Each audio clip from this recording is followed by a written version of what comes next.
Los seres humanos de vez en cuando triunfan, pero habitualmente desarrollan, combaten, se esfuerzan y ganan de vez en cuando, muy de vez en cuando.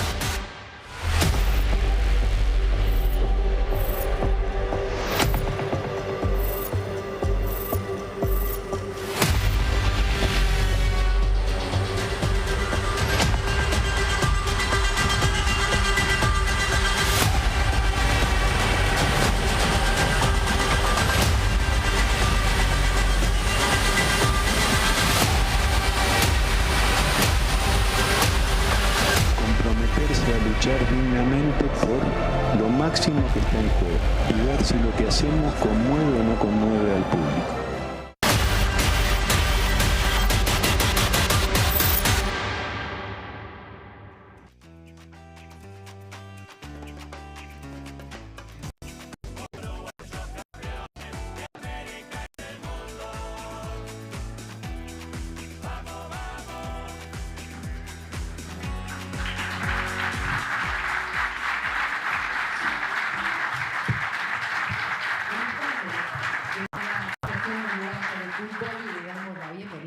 A los representantes de los medios de comunicación y demás invitados a la conferencia de presentación de Marcelo Bielsa como nuevo entrenador de la selección uruguaya. En primer lugar, le cedemos la palabra al presidente de la Asociación Uruguaya de Fútbol, Ignacio Alonso. Buenos días para todos, bienvenidos a esta casa, que es la Casa del Fútbol Uruguayo, monumento del fútbol mundial, un día luminoso, un día con el cielo bien celeste, acorde a la ocasión, una ocasión que para nosotros es muy grata, refleja la concreción de un anhelo, la concreción del encuentro entre dos identidades muy fuertes, entre dos personalidades muy fuertes, como la de nuestra gloriosa camiseta celeste, la de nuestra gloriosa selección uruguaya, con la del entrenador Marcelo Bielsa, con el que los caminos nos cruzaron, nos encontraron, creímos cada uno en cada cual y finalmente podemos trasladarles a ustedes hoy en esta presentación el orgullo que significa para la Asociación Uruguaya de Fútbol, para el fútbol uruguayo todo, que es decir lo mismo, de poder contar con usted, Marcelo, como uno más de los nuestros, a partir de hoy, como el conductor del elemento más sagrado que para nuestra sociedad es, sin ninguna duda, la selección nacional, lo que nos une, el color que nos une, el elemento de identidad más fuerte que tiene nuestro país. Así que, Marcelo, yo no lo quiero asustar con esta imagen de lo que significa esta identidad de nuestro pueblo con la selección, pero es trasladarle realmente lo que significa. Y quisiera, antes de darle la palabra, entregarle dos recuerdos para poder recordar este día que para nosotros es muy grato, que para nosotros va a ser recordado por siempre. En primer lugar, Marcelo, nuestra camiseta celeste.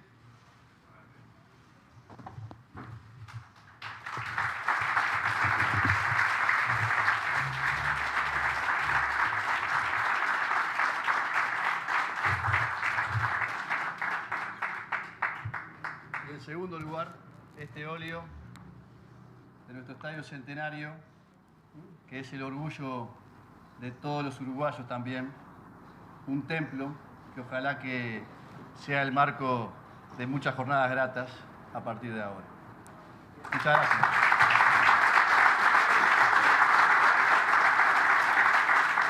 Muchas gracias. Alonso, a continuación tomará la palabra el director técnico, Marcelo Bielsa. Buenos días, estoy a disposición de ustedes para contestar a las preguntas que me formulen. Procederemos al espacio de preguntas. Agradecemos a quienes fueron seleccionados para preguntar, ponerse de pie una vez que llegue su turno y presentarse con nombre y medio al que representan. En las pantallas ubicados en los costados de la sala se indicará el orden de los periodistas. Buenas tardes, Marcelo. Luis Eduardo Insaurralde, del diario El Observador de Uruguay. La pregunta que se impone es, ¿cómo vivió todo este proceso? Y para poner en contexto cómo se concreta su llegada a Uruguay y cuáles son las razones por las que un técnico de su trayectoria está hoy al frente de este desafío de orientar a Uruguay hasta el Mundial 2026. Si tuvieron que convencerlo, si fue difícil convencerlo y cómo vio exactamente todo este proceso. Gracias. Bueno, la pregunta es muy amplia. No tuvieron que convencerme, casi diría que todo lo contrario. Lo segundo es que mi deseo de pertenecer a este proyecto tiene dos extremos muy convincentes para mí. Uno es los jugadores que posee Uruguay. A mí me gusta el grupo de jugadores que han representado a Uruguay en los últimos años. Y el otro es el destinatario del trabajo de una selección que es el ciudadano de a pie del fútbol del país del que se trate. En ese sentido, a mí me tocó vivir una experiencia casual que tuvo un peso posteriormente decisivo en la toma de decisiones en lo que tiene que ver conmigo. Los jugadores, a mí no me resulta muy difícil calificarlos porque es mi oficio desde hace 40 años y tenía la certeza de que mi predilección era justificada. En cuanto a la gente, un día vine a pasar un fin de semana a Montevideo con mi esposa y nos fuimos quedando y nos quedamos, pues yo estaba sin trabajar, nos quedamos 2 meses. Y un día le dije a mi esposa que íbamos a tomarle, le dije, vamos hasta Carrasco a pasar el día y a la vuelta volvamos en transporte público cuando la gente vuelve. Es decir, cuando se asoma el lunes y el mal humor de que termine la recreación y que el trabajo se avecine, ¿no? Y vinimos en transporte público, estaba repleto, y el viaje duró 45 minutos y se produjeron un montón de episodios que pusieron a prueba la civilidad de los que iban arriba del micro, y nuestras conclusiones fueron de admiración por la generosidad con que la gente interactuó en ese viaje amontonado, incómodos, y la generosidad me refiero al respeto por los niños, por los mayores, por las mujeres. Para colmo, esta fue una anécdota, entró una mujer a tiquear los boletos y yo digo, bueno, acá se termina la civilidad porque no se podía mover la mujer entre tanta gente. Y hizo lo que tenía que hacer y todo funcionó. Entonces, esos dos extremos, los jugadores y la dimensión o la estatura del ciudadano, que finalmente es el destinatario de lo que los jugadores hacen, fueron dos elementos de mucho peso. No sé si preguntó algo más, pero bueno, he hablado mucho, así que pasamos a la próxima. Buenas tardes, Federico Buizandi, Sports. La consulta es, revisando un poco su trayectoria, si es correcto el dato que nunca dirigió a un futbolista uruguayo en todos los planteles, y qué piensa el jugador uruguayo, qué espera del futbolista uruguayo, qué opinión tiene del jugador uruguayo de acuerdo a lo que ha visto cada vez que lo enfrentó o que ha conocido futbolistas de nuestro país. La verdad no me acuerdo de si nunca dirigí. Creo que sí, pero usted debe haber investigado y no sé si fui compañero o dirigí, no le puedo decir con precisión. Y bueno, jugar bien, hay un concepto universal de lo que significa jugar bien, ¿no? El que juega bien no importa la nacionalidad, y dentro de los que juegan bien para un país hay matices, ¿no? Entonces, matices quiero decir que hay jugadores donde predomina la creación, en otros la contundencia, en otros la recuperación o la parte más aguerrida del juego, y en ese sentido, de acuerdo a las posiciones, Uruguay ofrece, desde mi óptica, versiones satisfactorias en todos los niveles. Buen día, bienvenido Marcelo. Soy Juan Pablo Romero, periodista de Ovación del Diario El País y de la radio Carve Deportiva. La consulta es si ya ha tenido la posibilidad de hablar con los históricos de Uruguay, en particular con Luis Suárez, con Cavani y con Muslera, y cuál es su opinión respecto a ellos, si la idea es que continúe en la selección uruguaya o aprovechar esta nueva era para realizar un cambio, o si va a depender de su rendimiento en los próximos meses. Muchas gracias. No, mire, yo no he hablado con ellos, con cada uno.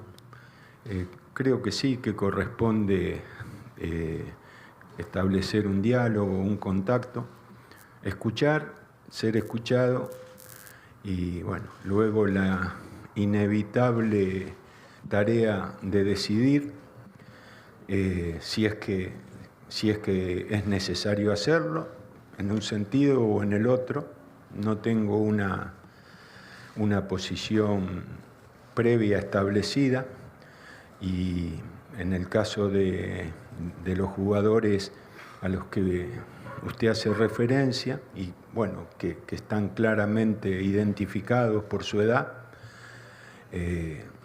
creo que hablar sin haber hablado con ellos no sería prudente. Marcelo, Diego Muñoz de ESPN, estamos en vivo para F12, Sport Center y Star Plus.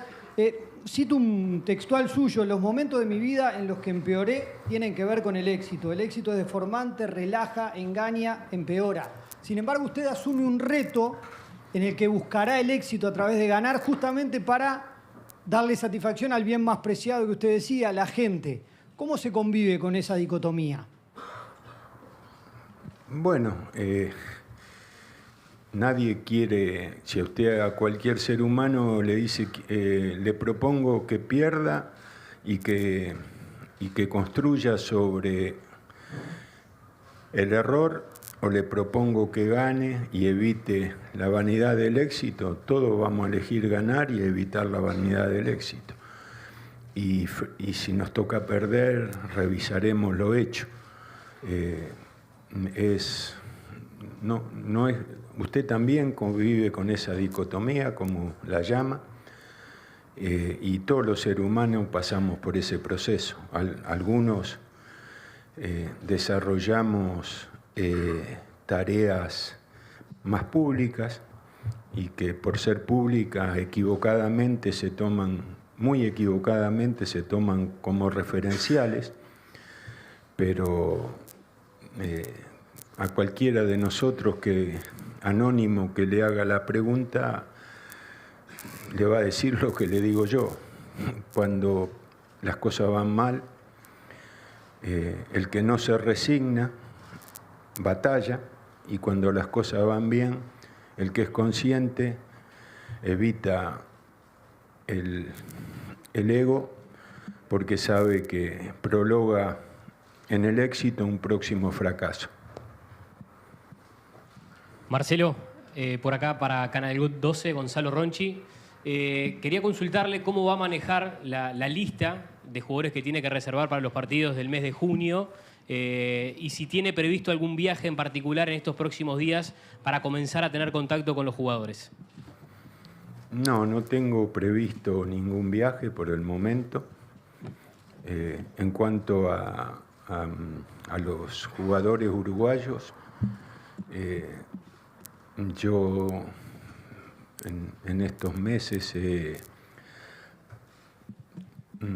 tentativamente generado algunas 3 jugadores por posición, o en algunos casos 4 si lo ameritan, y dentro de ese grupo de 33 o 40 jugadores, siempre en esta primera experiencia elegiré aquellos que menos conozca y que de los que hay, para terminar de conocer un jugador es necesario la cercanía de un entrenamiento o de un ciclo de entrenamientos. Utilizaré estos 9 días de junio para familiarizarme con los que menos conozco, menos he visto. Hay jugadores que, aunque uno no los haya dirigido, se disimula el mano a mano, porque son tantas y tan frecuentes las veces en que se exponen, en que se los puede ver jugar, que la profundización del análisis es natural. Hay otros que son menos visibles y seguramente será eso lo que más me determine en la construcción de la próxima convocatoria. Luego ya la de septiembre es a todo o nada, así que se terminan las evaluaciones. Marcelo, buen mediodía. Rodrigo Vázquez, estamos en vivo para Sport 890. Le consulto 2 consultas básicas en una. La primera es, ¿cuánto le aportan a usted estos amistosos frente a las selecciones centroamericanas, teniendo en cuenta lo que usted trata de pregonar y proponerle a los jugadores? Y la otra, ¿qué objetivos se ha trazado usted como entrenador de la selección uruguaya, en este caso, a corto, mediano y largo plazo al frente de la selección? Muchas gracias. Bueno, los partidos de fecha FIFA están enmarcados por muchos condicionamientos, particularidades, características, y estos a los que se avecinan no escapan a la posibilidad de describirlos según un montón de miradas, ¿no? Si se pueden preparar, si no se pueden preparar, en qué momento del año suceden, muchísimos matices, ¿no? Y así todos los entrenadores los evaluamos, los valoramos, los consideramos, pero más allá de eso es una oportunidad de convivir durante 9 días con 10 jugadores en un escenario que no permite ese recurso con frecuencia, así que para mí es muy valioso poder iniciar el trabajo con esa perspectiva. Marcelo, Juan José Acevedo de Punto Penal, Canal 10. Le iba a preguntar, Uruguay ¿Se puede plantear pelear un mundial? ¿Es el principal objetivo ganar? Bueno, hay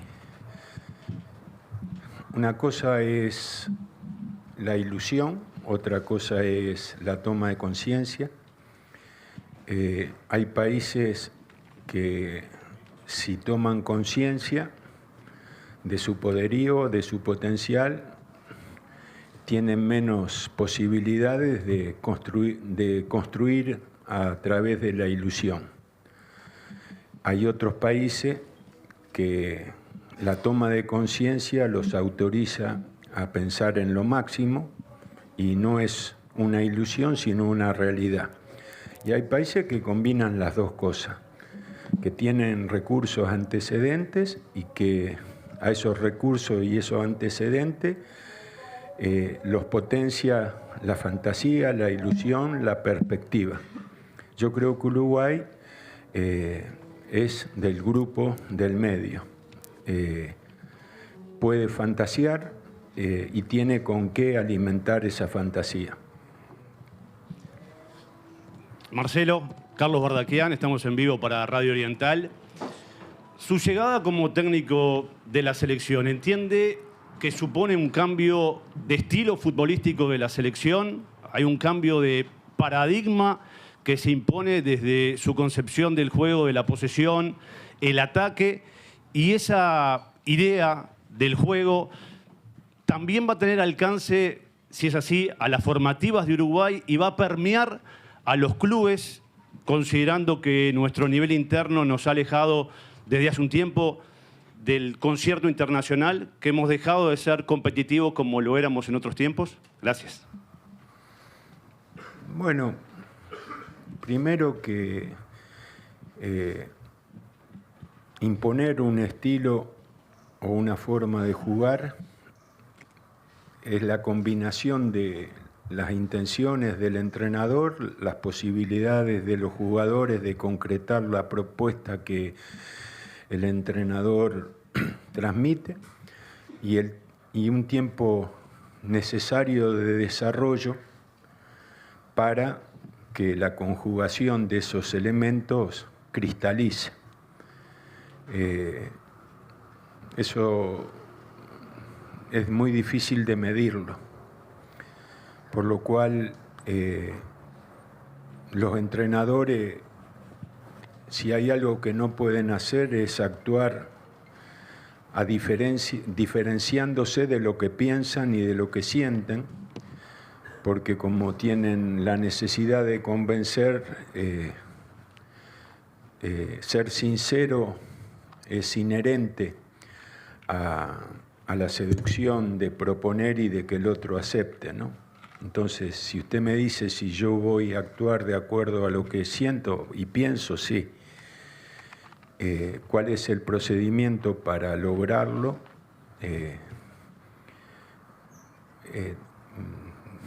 Eso presenta dificultades porque, no sé, el día que Uruguay juegue con Chile, el equipo se va a reunir el martes y va a jugar el jueves.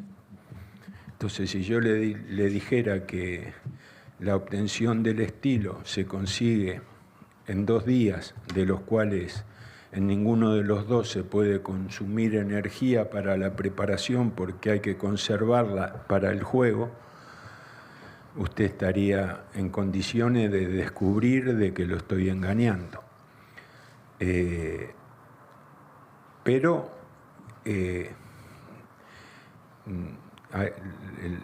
el cargo no autoriza a la excusa, sino a la búsqueda de los objetivos, tanto en el diseño del estilo como en los resultados. Entonces, las preguntas, hay preguntas como la suya donde uno está obligado a mentir en alguno de los 2 sentidos. Si yo le digo, mire, voy a traicionar mi forma de pensar, le miento. Si le digo, mire, voy a imponer mi forma de pensar inmediatamente, es muy difícil de que usted no me descubra que también le estoy mintiendo. Después habrá que ver, no hay que olvidarse de una cosa, ¿no? Los grandes jugadores no necesitan de demasiado tiempo para asimilar un estilo determinado. Y los grandes de verdad lo consiguen casi instantáneamente, en tanto y en cuanto el estilo los represente, ¿no? Si no los representa, ya se multiplica mucho la dificultad. Pero como la forma en que yo pienso el fútbol la encuentro muy asimilable a los jugadores con los que imagino la construcción del equipo, me permito creer que no va a ser una tarea tan dificultosa como la estoy relatando al describir los pasos inevitables para consolidar un estilo. No se olvide también que los entrenadores muchas veces hablamos mucho más de la cuenta, y este encuentro de hoy probablemente sea una expresión de eso, y las cosas suceden mágicamente o rápidamente, y ahí se desmistifica un poco la importancia que nos atribuyen. Ojalá que en este caso pase eso. Buenas tardes, Martín Díaz de Canal 4. Quizá desde lo futbolístico usted con el maestro Tavares tengan muchas diferencias. Quizá desde lo filosófico, de la ética de trabajo, desde la huella que dejan en cada equipo en el que han dirigido, tienen muchas similitudes. ¿Se ha reunido con el maestro? ¿Piensa hacerlo próximamente? Gracias. Bueno, yo... usted conoce a Tavares mucho más que yo. Si establece diferencias, seguramente lo hará pensando en cosas que yo no tengo tan claro. Siempre he tenido respeto por sus procedimientos y también, bueno, por lo que construyó estructuralmente en el fútbol uruguayo y luego la estructura traducida en resultados, ¿no? Así que sí, lo admiro. Bueno, la palabra admiración habría que usarla menos porque suena siempre a exagerada, aunque en este caso corresponde, ¿no? Pero tengo mucho respeto por la forma en que él ha elegido interpretar la profesión de entrenador. Javier de León, buen día. Cadena Celeste y varios boliches. Dos preguntas puntuales. La primera, por más que el contrato se firmó el pasado lunes y desde el punto de vista formal usted es técnico de la selección desde el lunes, ¿desde cuándo piensa y siente, que a veces es más importante que pensar, como técnico de la selección uruguaya? ¿Hace un mes, hace 2 meses, hace 3 meses, hace más tiempo? No sé, consulto. Y la segunda, pensando en el mundo deportivo de Barcelona, una opinión sobre Ronald Araujo y su posición en la cancha, porque él nació como central, juega muchas veces como central, pero también lo ha hecho como lateral. Bueno, ha jugado el lateral porque Xavi lo ha imaginado como el antídoto más efectivo para, casi le diría, el mejor extremo del mundo, ¿no? Y no se equivocó porque, según recuerdo, Vinicius lo señala como el rival que mejor lo marcó. Eso habla de que ha resuelto partidos como lateral enfrentando al mejor extremo del mundo y lo ha neutralizado. Bueno, ya está. La respuesta ya está. Ahora, ¿cuál es el lugar donde tradicionalmente lo usan? De central, y creo que eso responde a su origen posicional y al lugar donde más cómodo se siente. Entonces, definir una u otra cuestión, evidentemente un jugador que se utiliza para las cosas más difíciles que hay que resolver en la construcción de la estructura defensiva de un partido.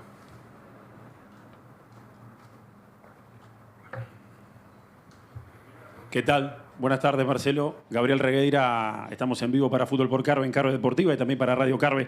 Hace un rato cuando usted hablaba de ese paseo, viaje en ómnibus que tuvo en nuestra ciudad, 2 meses con su señora, el uruguayo, y en esto voy a ser muy sincero, cuando alguien de afuera, del extranjero, viene a enseñarnos algo o a dirigirnos en cualquier aspecto, como que tenemos cierta resistencia o distancia.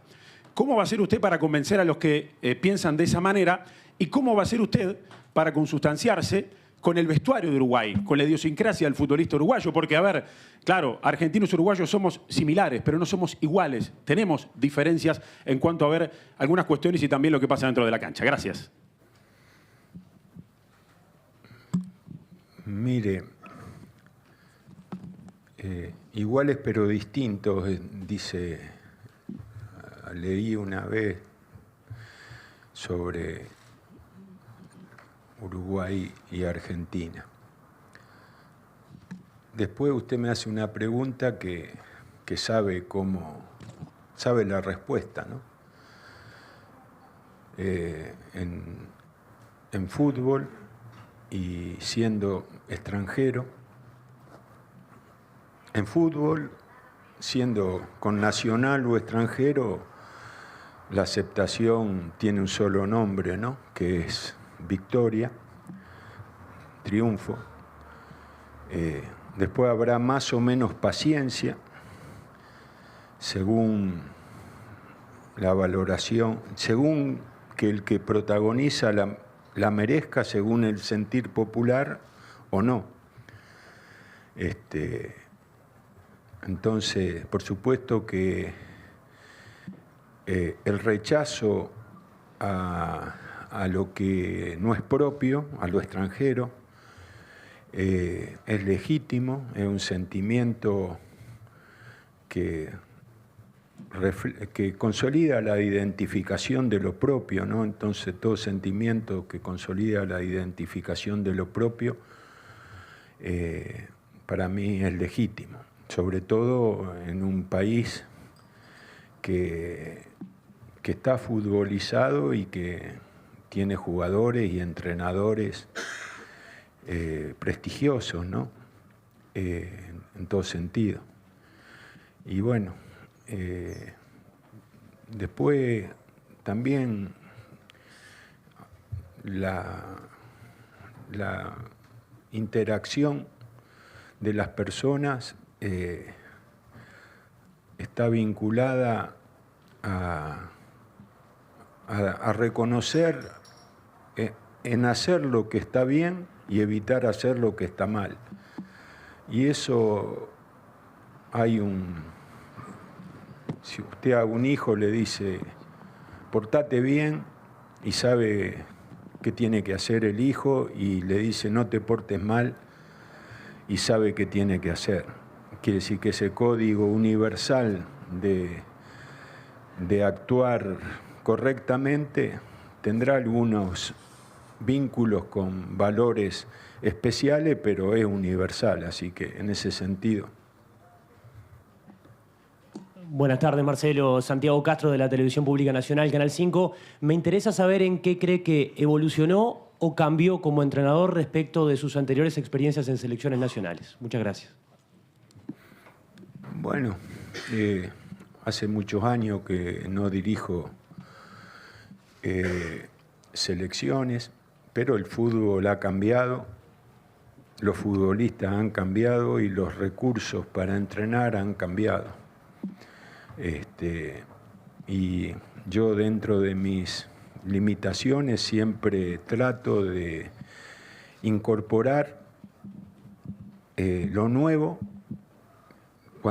pero para eso necesito convencerme de que lo nuevo sustituye a algo anterior con una versión que mejora al que incorpora. Y para eso hay que dominar lo nuevo, y el paso del tiempo hace que la edad no ayude a la flexibilidad necesaria para incorporar métodos nuevos, ideas nuevas, recursos nuevos. Pero bueno, yo estuve más de un año sin trabajar y mucho de ese tiempo lo incorporé, lo utilicé para entender mejor algunos recursos, para entender mejor algunas novedades que el fútbol ofrece.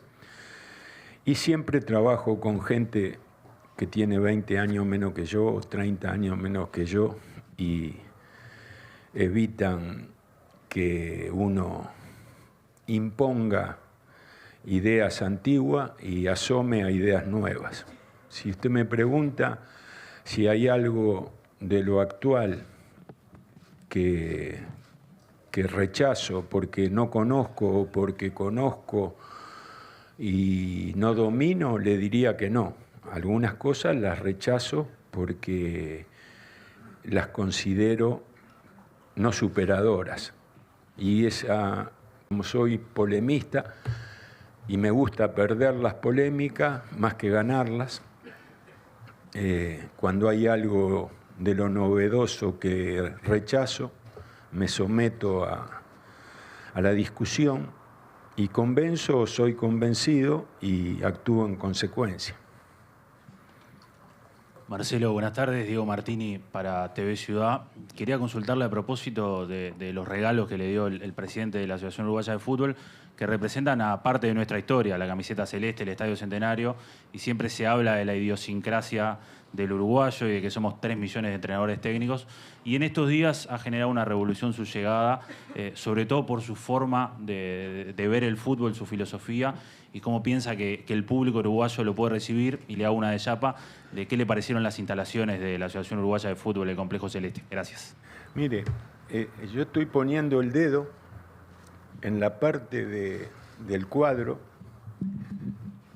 que me regalaron, donde vine a ver el Mundialito. Me acuerdo, había una canción que no me animo a tararearla porque soy desentonado, pero que ponían en los autoparlantes y la tengo grabada, ¿no? Me acuerdo de Victorino como el 9 referencial de ese equipo. Así que yo era estudiante de educación física y con unos compañeros, así bien de ciruja, digamos, nos subimos en auto y vinimos acá, y como se hacían esas cosas, ¿no? Sin entrada, sin plata, sin nada, y vimos todos los partidos sin cometer delitos, y ya me enamoré no de Uruguay, estaba enamorado del fútbol.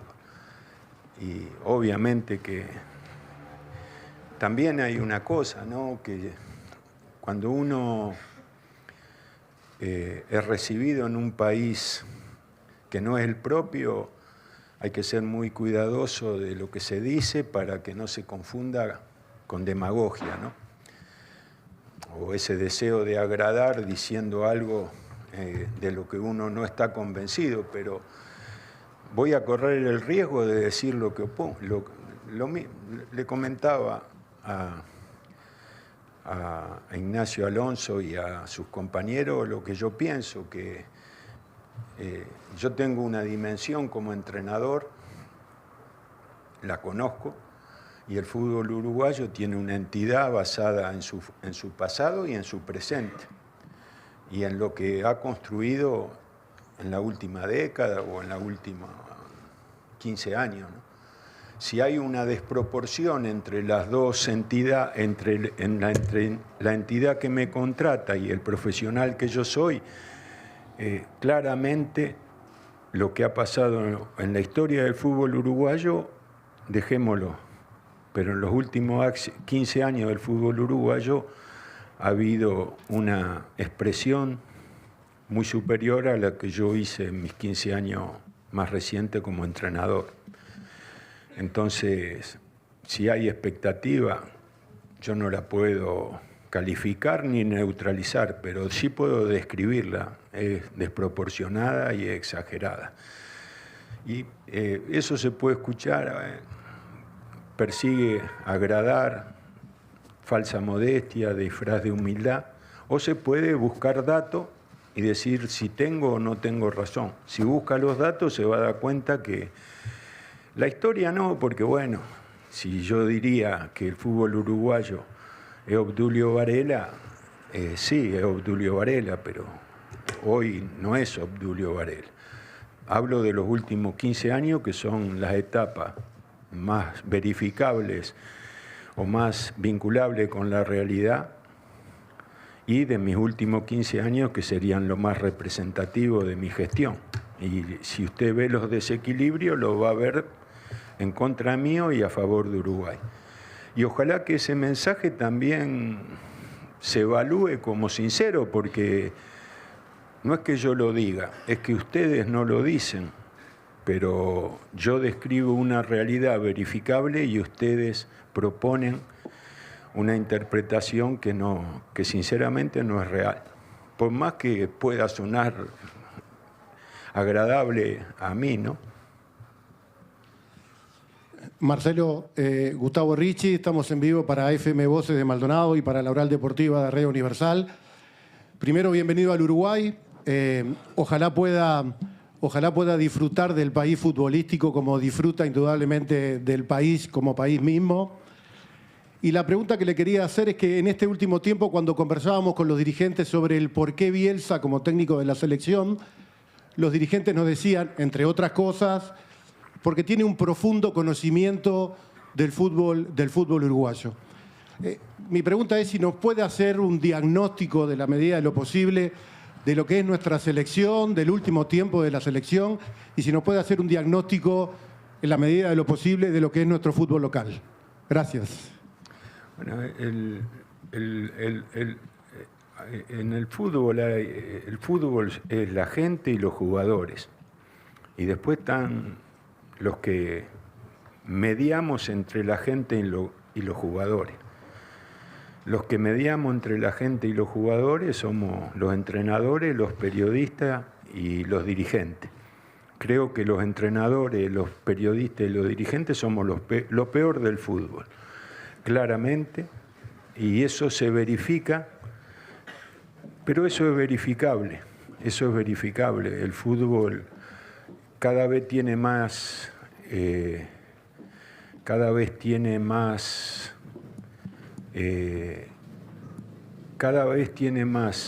adeptos y cada vez se parece menos a lo que permite que un hincha se enamore del juego, porque los resúmenes de 3 minutos no son el fútbol, ni muchísimo menos.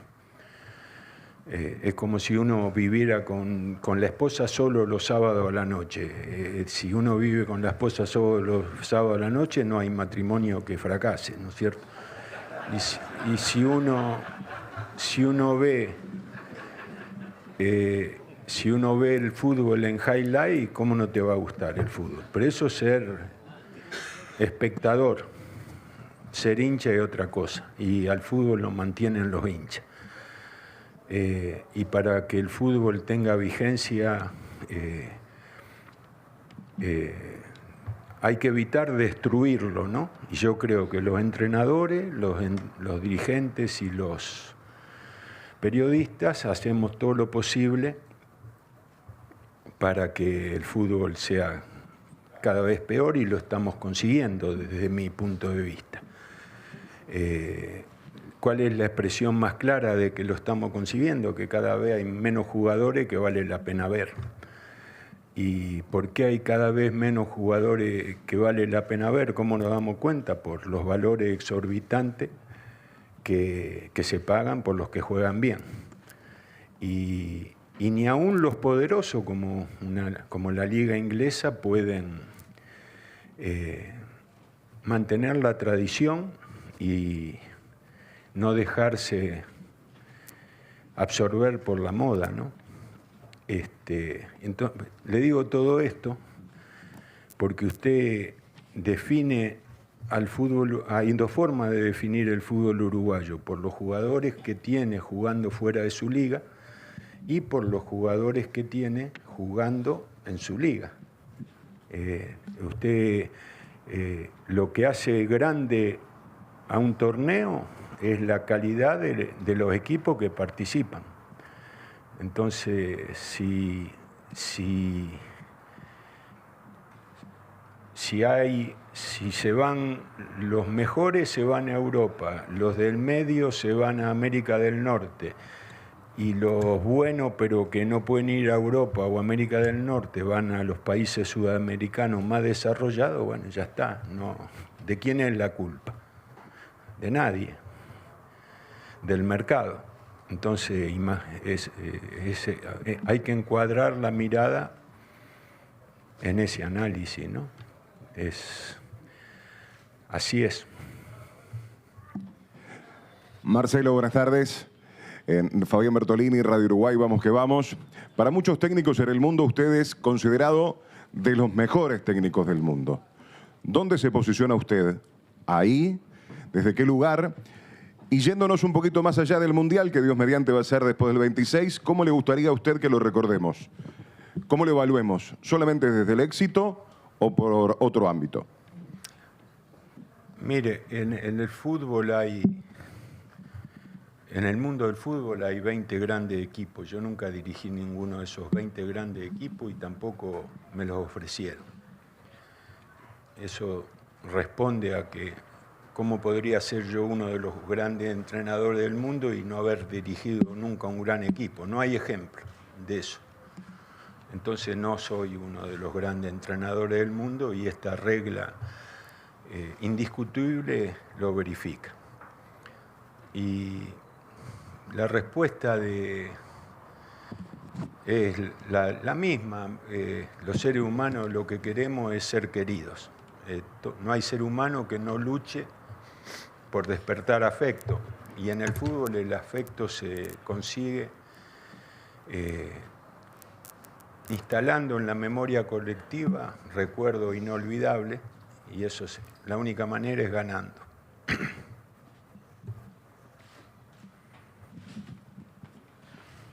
Marcelo Nicolás Falcón de Todo al Aire, discurriendo su pensamiento. A mí me cambió el eje de pregunta porque tenía una pregunta preestablecida.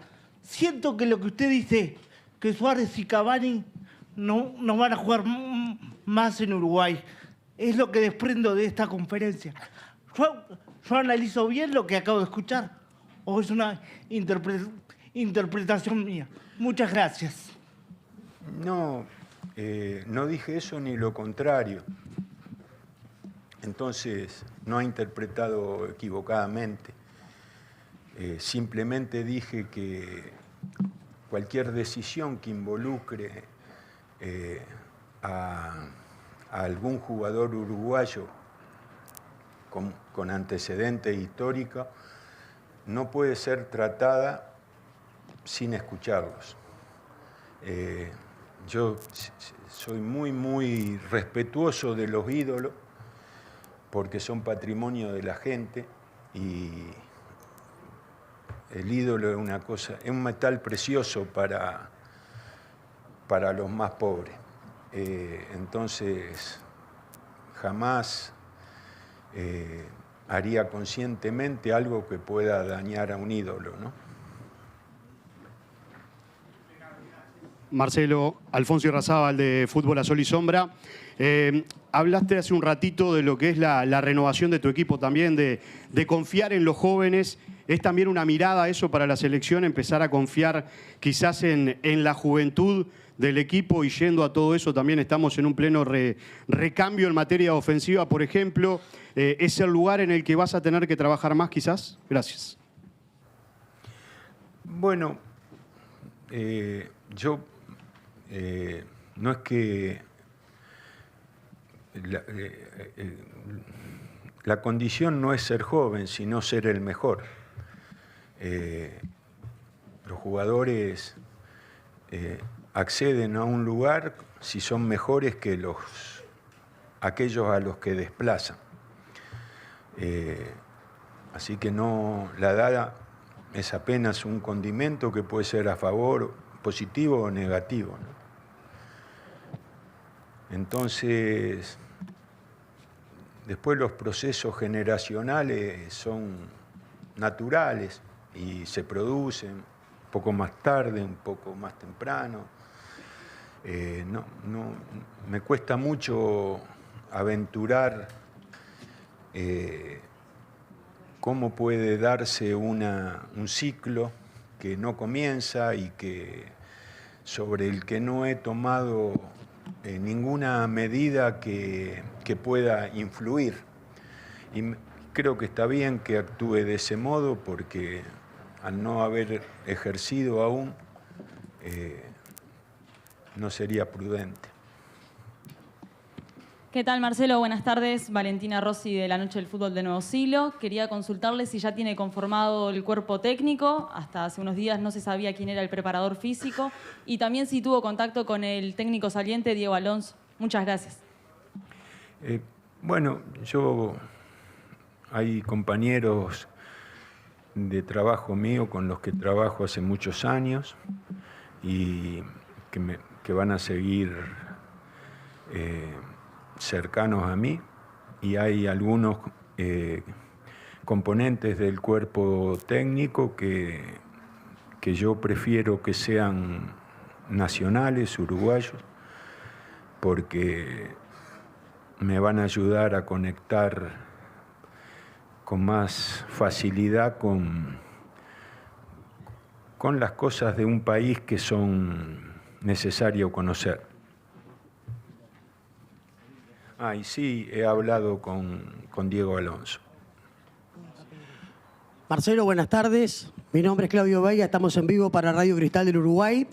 Le hago dos preguntas. Usted hablaba hace un ratito de los ídolos. Frente a esta carpa donde se está realizando la conferencia hay una bandera de Newell's Old Boys que dice Newell's te ama, la filial de Uruguay. Y lo otro, teniendo en cuenta que usted tiene por delante la eliminatoria, sacando de costado los partidos amistosos, que el objetivo es clasificar al Mundial. El próximo año tenemos la Copa América y Uruguay y Argentina son dos de los países más laureados, con 15 Copa América cada uno. ¿Es un fracaso no ganar la Copa América cuando tenemos la obligación de ser protagonistas? Muchas gracias. Mire, usted vio que la palabra fracaso es una palabra, es como agarrar un alfiler y tocar al que puede triunfar o fracasar. Y hay un jugador de básquet norteamericano que ha dado una respuesta magistral y es muy difícil replicarla. Pero abona a su respuesta, abona a su pregunta y la responde de un modo que yo no podría hacerlo tan bien. Sugiero esa respuesta para evaluar lo que es fracaso y lo que es éxito, ¿no? Y aparte, fracaso y éxito, así en los términos con los que usted pregunta, significa que lo va a definir el orden con que termine en la tabla de cada equipo. Y esa es una medida muy contundente, muy representativa, pero para algunos no es la única, ¿no? Hay otras formas. Pero bueno, es un tema que los que perdemos con más frecuencia estamos muy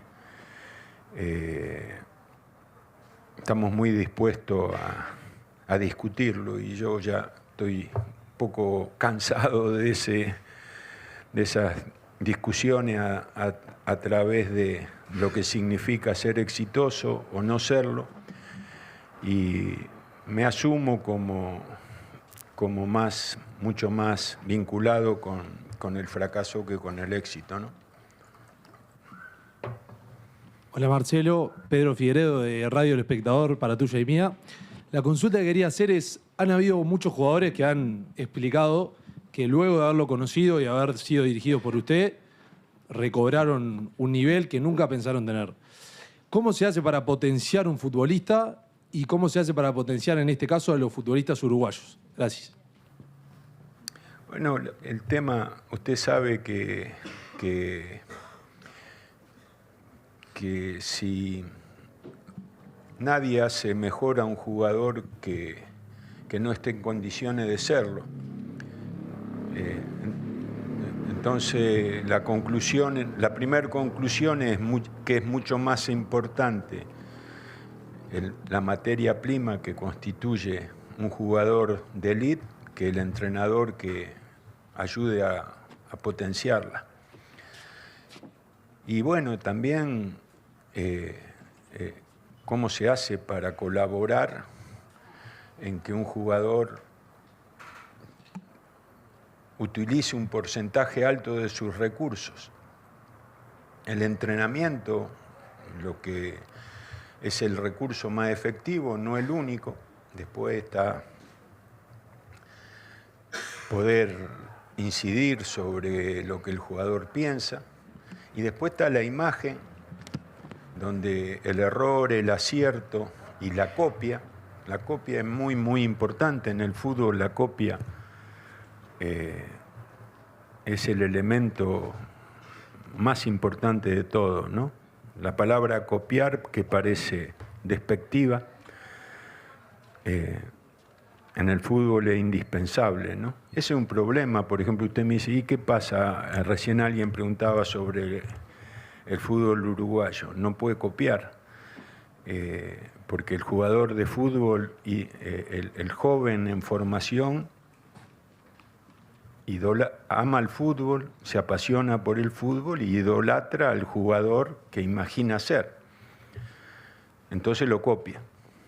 Eso pasa. En un pueblo se ve claramente porque la sociedad es más chica, entonces yo iba de vacaciones a un pueblo donde era mi abuela, que se llamaba Mortero, y había un torneo nocturno y yo iba a ver el torneo nocturno todos los días, un pueblo en aquel tiempo tendría 10.000 habitantes y había uno que jugaba bien. Le decían La Josefa. Y yo lo miraba a La Josefa y al otro día me levantaba temprano, agarraba la bicicleta y daba 2 horas vuelta a la manzana donde estaba la casa de él para verlo salir, porque eso es la idolatría, ¿no? Y claro, si no hay referencia a quién mirar y dónde copiar, es muy, muy difícil, ¿no? Muy difícil. No es que sea muy difícil. La imitación, la copia, la réplica es un elemento clave y necesita de la idolatría. Entonces, lo triste es cuando uno se enamora de Ronaldo o de Messi y no se puede enamorar del propio. Buenas tardes, Marcelo, bienvenido. Laura Acosta de Radio Fénix para Fútbol Club. Y quería preguntarle qué rol ocupa este desafío asumido en su carrera como entrenador, teniendo en cuenta, y ya ha nombrado también, el legado que dejó el proceso anterior. Gracias. Bueno, hay el legado de Tavares, porque no se puede competir ni reproducir. Yo haré lo que pueda, pero intentaré lo máximo. Después veremos. Marcelo, acá, buenas tardes. Pablo Lamédica de Teis Sports de Argentina. Como argentino y con respeto, por supuesto, a todo el pueblo uruguayo, me gustaría consultarle qué sintió el último 18 de diciembre cuando Argentina se consagró campeona en Qatar, qué sintió por Scaloni siendo usted entrenador y qué sintió por Lionel Messi al haber levantado la Copa del Mundo. Muchas gracias. Bueno, primero, obviamente soy argentino. Estoy orgulloso de ser argentino. Me gusta ser argentino. Y segundo, amo al fútbol de mi país, como no puede ser de otro modo. Y tercero, más allá de que yo soy hincha de fútbol, y el otro día escuchaba una frase de Martino que decía que él cuando va a ver a Newell's, no, ¿qué le importa si Newell's juega bien o juega mal? Lo que quiere es que gane. No se pone a analizar si Heinze acierta o se equivoca, o si los jugadores aciertan y se equivocan. Los hinchas vamos a la cancha y lo primero es que gane el equipo que queremos. Entonces, yo quería que Argentina saliera campeón del mundo de cualquier manera y después analizaríamos, ¿no? Y por supuesto que la recompensa que Messi obtuvo es una recompensa que mucho más vinculado a su obstinación, a su paciencia, a su aguante, que a sus recursos, que obviamente son extraordinarios. Pero hubo dos cosas que a mí me encantaron del partido, de la final, ¿no? Antes del partido, yo hice una comparación y puse cada jugador francés comparado con cada jugador argentino en su puesto. Y mi conclusión es que había 9 jugadores franceses mejores que 9 jugadores argentinos. Y dije, puta, qué partido difícil. Y Argentina no solamente mereció el triunfo, sino que dominó el partido 80 minutos de 90. Bueno, y después también hubo momentos pero bueno, para mí ese fue el mejor elogio de todos, para el entrenador, para el cuerpo técnico y por los jugadores, que demostraron ser mucho mejores que los rivales cuando el análisis previo indicaba lo contrario. En México le llaman el gane natural. El gane natural es quien gana antes de jugar según las cualidades de los jugadores. Entonces, para mí ese es el mayor elogio que mereció la selección argentina. Y también noté una cosa que para mí fue definitoria, que yo por primera vez noté que el público iba a acompañar al equipo aunque no ganara. Y eso no es propio del exitismo argentino, sino que es algo que ese equipo se había ganado. Yo siempre destaco que el costo social que tiene en la derrota en la Argentina hace que los jugadores se potencien mucho. Ningún jugador quiere perder porque salir a la calle después de una derrota en la Argentina es más difícil que en la mayoría de los lugares donde el fútbol es pasión. Pero acá el público fue distinto. Del primer momento, el mensaje que le transmitió a su equipo es que los iban a acompañar aunque no ganaran. Y eso tuvo un efecto, desde mi óptica, muy, muy potenciador del equipo. Entonces, para mí se produjeron 3 cosas, la reunión de 3 cosas muy importantes. Jugadores dispuestos a superar a rivales mejores, legítimamente exprimiendo sus condiciones al máximo. Lo segundo, un jugador como Messi en estado de gracia mental, porque el estado de gracia con los pies lo tiene siempre. Y tercero, un público que se mimetizó con su equipo a través de un amor sin condiciones, no un amor condicionado. El amor sin condiciones para cualquier ser humano es muy fortalecedor, ¿no? Te quiero, no importa si ganás o perdés, y si uno se sabe querido de antemano es mucho más fácil liberar todo de lo que es capaz. Y esto que le acabo de comentar, desde mi humilde opinión, es una valoración a los jugadores, al público y al cuerpo técnico, los hacedores de de algo que va a ser inolvidable para todos los argentinos. Entre otras cosas, porque se consiguió entre las tres partes. Ahora se van a realizar las últimas 2 preguntas. Buenas tardes, Marcelo. Gonzalo Fasanero de Radio Nacional y el Deportivo. Primero que nada, la bienvenida al Uruguay.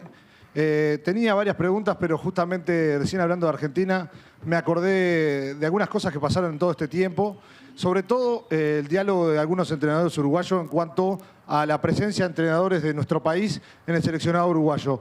¿Qué piensa de eso? Y lo segundo, mucho se ha hablado de su contrato. ¿Cuánto tiene que ver también el seleccionado juvenil, teniendo en cuenta que también se acerca el Campeonato Mundial Sub-20 que se jugará en Argentina? Bueno, de los entrenadores uruguayos yo lo seguía al tema. Me pareció que no sé, se puso mucho énfasis en Lasarte. Para mí es un caballero y no creo que haya dicho nada imprudente. Mire, me acuerdo, hablando de prudencia o imprudencia, que un día Lasarte dirigía la Real Sociedad y no sé si yo tenía alguna posibilidad de sucederlo, no en el corto plazo, sino más adelante, y fui a ver un partido a San Sebastián, y después siempre me reproché esa conducta. Así que, y él nunca me la reclamó, siempre me pareció un tipo correctísimo. Y lo que él dijo no merece desde mi posición, ningún reproche. Y lo que dijeron el resto de los entrenadores uruguayos a mí me parece muy legítimo, ¿no? Como también me parece legítimo que un extranjero dirija en otro país, y obviamente hay tantos uruguayos dirigiendo fuera de Uruguay que me parece que no hay nada puesto en tela de juicio. Me parece que es un sentimiento, pucha, ¿qué uruguayo entrenador no quiere dirigir la selección de su país? Que un entrenador extranjero sea una opción, bueno, por supuesto. Pero después son todas repercusiones, mezcla de sentimientos, mezcla de pertenencia hacia lo propio que me parece muy justificada. Y después no entendí lo que me dijo del juvenil. No, ninguna, porque no es mi ámbito. Y bueno, ustedes acaban de protagonizar un episodio como el sudamericano. Yo ese torneo sí lo seguí con mucha atención. Me parece que es un área cubierta de manera excelente. Yo leí todo con mucha minuciosidad el proyecto que tiene la AUF para los próximos años, y sinceramente después, claro, no crea que estoy elogiando, porque sí, sé que hay que llevarlo a la práctica, pero me parece un proyecto que no tiene ninguna fisura ni ningún área que deba ser considerada que no esté tratada. Y el episodio del Sudamericano Sub-20 certifica un tránsito acertado. Mire, esto se lo digo porque para mí es un signo de salud muy grande del fútbol uruguayo.